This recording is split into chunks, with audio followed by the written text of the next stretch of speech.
This high protein masala oats says it has 26 grams of protein. And when you look at the bowl on the front, it's easy to assume one bowl gives you 26 grams of protein. But when you look at the label, it tells a different story.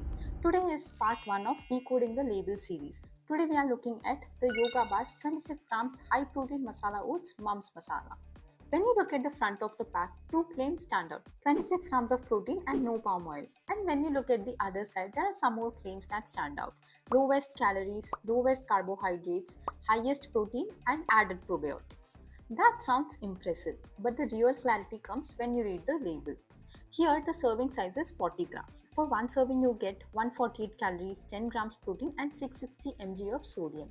So, the 26 gram protein mentioned on the pack actually comes from multiple servings, not a single bowl. And this is exactly why serving size is the first thing I check on any food label. Now let's look at the sodium. One serving contains 660 mg of sodium.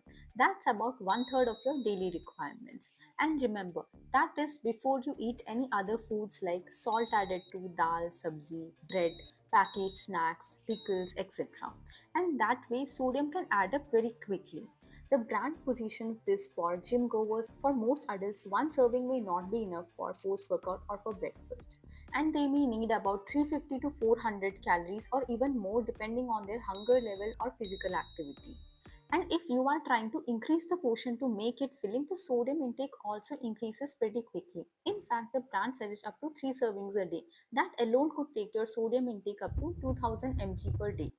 So, if you are someone who has high BP or any underlying heart, liver, or kidney conditions, or have been advised to watch your sodium intake, this product may not be suitable for regular use.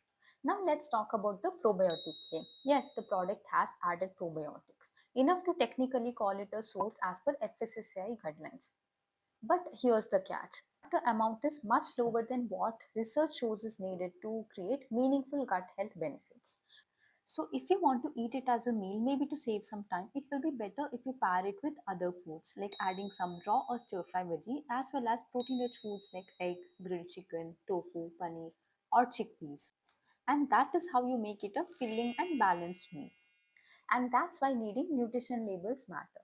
Claims on the pack can be impressive, but the real clarity comes when you look at the serving size, nutrition label, and how the product fits into your overall routine.